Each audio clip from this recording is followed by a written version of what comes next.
Today marks the second earthquake and the tragic loss of 185 lives. It's a chance for all of us to remember those people and stand with the families, the loved ones, and the friends who grieve them. In some respects, 10 years sounds like a long time, but for many it will feel like just yesterday that Christchurch, this region, and indeed New Zealand was rocked by the events. The earthquake and aftershocks affected people in complex and diverse ways. The toll could not have been more significant, and daily reminders made it harder. A fractured landscape, aftershocks, struggling friends and neighbours, and children with deep and unseen scars.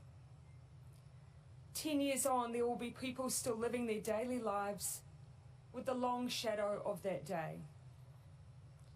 Today, I want to take the opportunity to say to all those who may still feel overwhelmed, who may still feel uncertain, sad, tired, anxious. You survived an event which by right should not occur in anyone's lifetime. I hope you find the space to be kind to yourself, as you've no doubt been to others who you knew were carrying the same burden. To those who lost loved ones, the grief has been even more immense.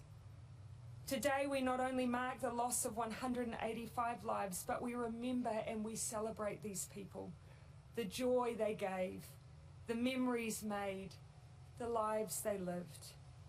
Haere, haere, haere atura.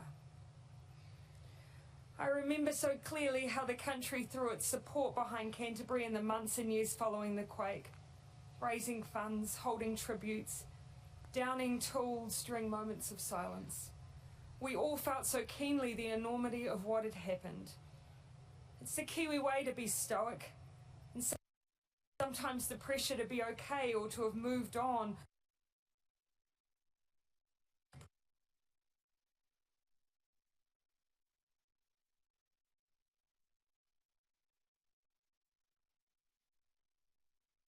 I want to acknowledge all past and present members of the Quake Families Trust, which has provided such significant support over the last decade and helped shape the annual commemorations.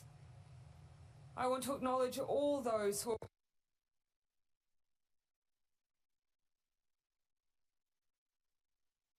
staff, the Christchurch Mayor and City Councillors, ministers, members of Parliament, international diplomats, family and friends.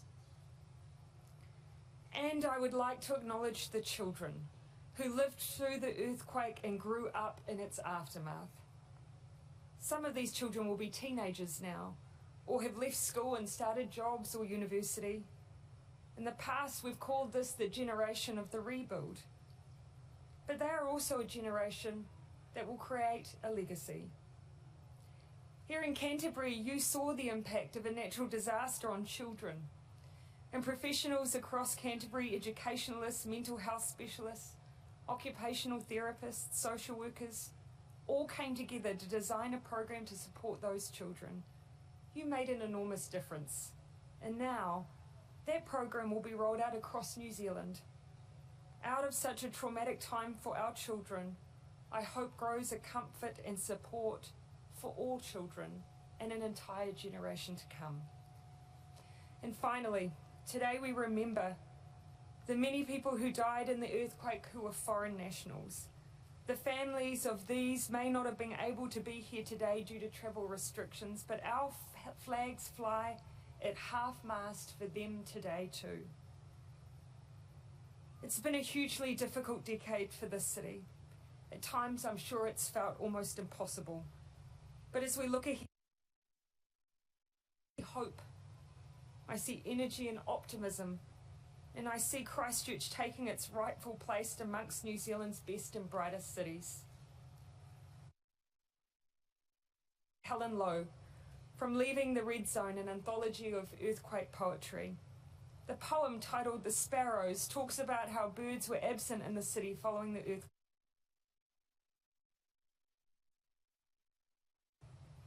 I threw old bread onto the island of grass in our own grey sea and waited and waited. And then finally, they came, their wings clouding the sun.